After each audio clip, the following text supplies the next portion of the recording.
there. Welcome back to another episode of AI After Hours. I'm your host, Katie Shive, and this is your space for all things AI, where I take one topic, idea, or even hack and break it down into a bite-sized deliverable so that you can learn AI after hours. So let's get into this week's episode. Now, I'm going to start with a confession because if any of you are following me, hey mom, more than my mom or my husband, you'll probably have noticed I haven't posted a new episode in 7 weeks. You guys, that is almost unforgivable. Not quite, but here's the thing. I could tell you that I'm busy. And it's actually very true. I've been traveling a lot for speaking. I've been rebuilding platforms and tools. I've overhauled my systems. I've been teaching webinars. I've been guest hosting podcasts. I have been busy. Yes. But if I really strip away the excuse, I'm bored. And I don't know about you, but when you open up AI or let's say social media like LinkedIn, Instagram, and you just start scrolling, to me lately, it's just uninspiring. The content all sounds the same, it looks the same, it's the predictable, short, choppy sentences, and the here's the thing, or it's not you, it's X, or the M dashes, and constant uses of emojis. I'm starting to look at content now, and I'm really asking myself, where is the person's voice behind the post? And what is the goal of this content? Are we having meaningful conversations, or are we just trying to pad the internet so that AI will refer us first? Now, there's strategies on both sides of that. And if you have a very heavy AI visibility strategy, that's not bad either. But as somebody that coaches people on branding and storytelling, I have just found myself in this big rut of what do I talk about? One, people may be already having the conversation, which is fine. That's not an excuse. We all have a unique angle and our unique voice to come through it. But two, it feels like if I could just sit in my feels for a second, AI feels overwhelming. Everybody now with $20 a month can have a ChatGPT account or Claude or Gemini or maybe all of them. And so overnight, it feels like everybody is now a thought leader. Everybody has content. There's no shortage of content, but what it feels like behind the content is a lack of the person, or what's the point? So, here's where I kind of find myself at a juxtaposition because I teach people how to use AI. That is literally what pays my bills every single month. I coach people how to use AI naturally and creatively to have more meaningful conversations. That is what fires me up. So, I am having this frustration, and I would imagine maybe you're feeling the same. Now, there's a couple of solutions, that I could go into detail, and I have in previous episodes for your content. First of all, if your content feels really blah, you're probably approaching it maybe from the wrong mindset. And here's what I mean by that. A lot of people start using AI and they go to ChatGPT. That's usually the gateway platform, and they have a simple prompt. Maybe they're treating it like a Google search, which is like a fraction of what AI can actually do. Or maybe they do come with somewhat of an unframed idea, and then they'll throw a couple jumbled sentences in there and they will just copy paste the output and be like, yep, this sounds like a good blog, and we can put it out there. But what if we're approaching AI from the wrong viewpoint? What if instead of thinking of AI as our copywriter or our all-knowing, leverage efficiency generating tool, and we're using that actually as a crutch instead of something like a collaborative tool? Here's what I mean by that. Before AI, just 2 years ago, people that were writing content like you're seeing on LinkedIn and all the other different platforms, they actually had the skill And I don't mean that people using it today don't have skill. That is not at all what I'm saying. But we all know that AI is being largely used to write the content. You could be a terrible writer. You could struggle maybe with dyslexia or putting sentences together. Maybe English isn't even your first language. And now all of a sudden, you have these incredible tools that can create content for you. It's beautiful. I do love it. But we can lean into that too heavily. And now we have outsourced our thinking, we've outsourced our ideas. And so now AI is just, we're literally just letting AI direct our content strategy instead of us really curating our personal brand and leading with our story. So I always try to coach my clients and my audience. Hey, when you're writing a piece of content, I want you to think about the person on the other end. Who's the ear that's listening right now? Who are the eyes that are reading or watching your content? What kind of message are they needing to hear? Because the best messages don't speak to everybody, they speak to people, right? When you get past the I'm trying to be all things to everybody, you are not a realtor that can serve everybody. You are not a loan officer that wants every client, or a coach, or a thought leader, or a manager. Like you, everybody is not your person. Okay. So if you can sit there when you go to write content or whatever you're doing for your content creation, and you can think of, hey, who's the person that's going to be riding in the car listening to this? Or who might be scrolling their email in the morning before they get out of bed, or whatever? Write to that person. That for me has been the quickest way for me to get out of my head, because it's really easy to look around and be like, well, everybody's saying it better and they're more polished and they have more followers. And what's the point? And why do I keep doing this? Like, I have been in this, like, in my head for weeks. And again, busy, yes. Valid, yes. An excuse, also, yes. Now, if I strip that away and I remind myself, who are the people that I serve and what do they want to hear? And how am I uniquely positioned to help them? Now that realigns me with my why. It re-inspires me to get back in there to create content. Cause I'm like, oh, I actually like have people that care about following my life. Not that I'm anybody great or somebody significant, but when you build following and community with intention, they want to hear from you and you have a heart to serve them through the content that you're sharing. So, first of all, I would say if you're in a rut, welcome.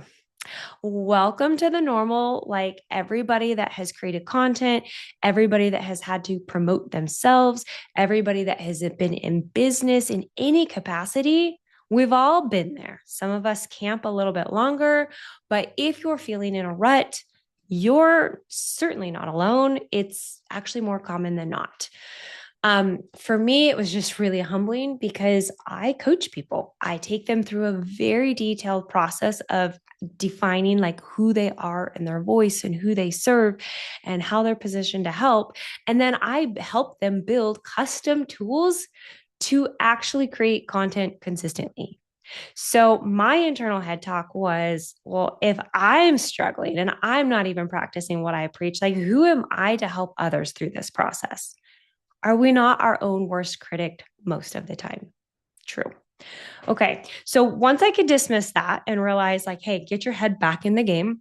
The other thing is when it comes to content and especially using AI, you cannot treat it like a yo yo diet. Right. We all know what that is. We've probably done it a time or two in our life.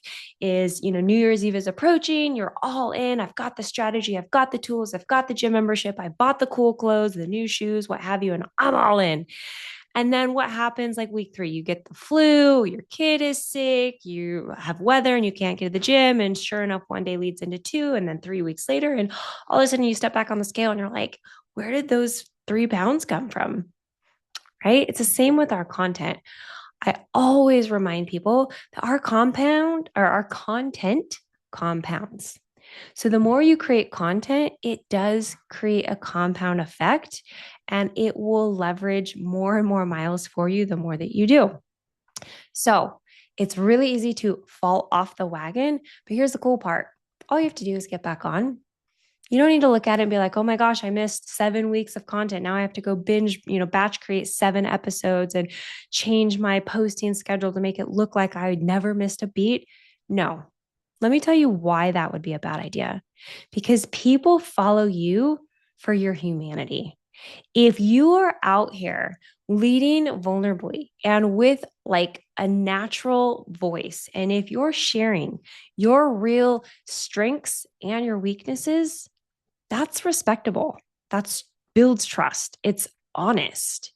Now, if you're out there and you're like, well, I got to be perfect and I have to create this persona, good luck. Like, I don't mean that badly. I just mean that's a really hard persona to keep up with. And it's really hard to continue to foster that. So we all have been in that rut. So one thing I like to do, get outside of your echo chamber. Like the industries that you're in, whether that's sales or maybe you're in product, maybe you're in customer service, whatever industry you're in, maybe it's an overlap. Your network, like your peers, your colleagues, we all do this. We scroll and we look at their content. What are they saying? They're in a different market. Oh, I could say that same thing. Maybe I'll change a couple words, but that's a great idea. And sure enough, we all start following each other, and you're like, oh, we're all just recycling content. Now, again, it's not terrible because most of the end users aren't following all the same X people that, the same doctor or the same whatever. However, it can really stifle your creativity. So, one of the things I like to do, get outside of your industry. Like completely go follow people outside of your little world. I actually was having a conversation recently with Lindsay Ricciardelli over at Synergy One. And she had encouraged me with that. She was like, Katie, you got to start following people on LinkedIn outside of mortgage. And I was like, you're right. I do. And you know what? Also, she said, she's like, let me send you a list of people that I follow completely outside of the mortgage industry that inspire me. Now, I'm not going to go follow her exact list because then I'm just recreating similar problems of like, what have you.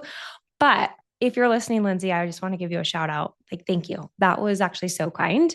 And it was just the reminder that I needed. Literally, I got out of that conversation with her and I started following intentionally thought leaders entirely outside of my industry. And it helps. It helps the echo chamber. So, yeah, that's where I would say. So, follow people outside of your influence, get off the wagon. If you haven't posted in a few days, fine, a few weeks, whatever, like get back in and be human about your absence. Be like, hey, might not have heard from me for a while. Here's why, right? Like lead with your story.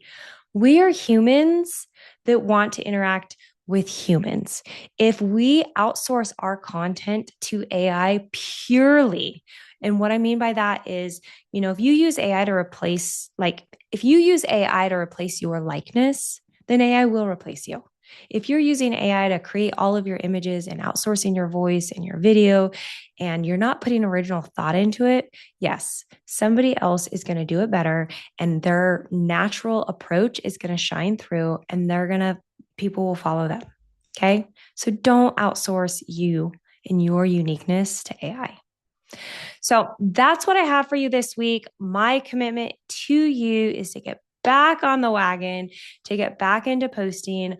I just wanted to have a little fireside conversation of, hey, if you've been in a content slump, if you're looking around and kind of turned off by all of the AIification of everything, you're not alone.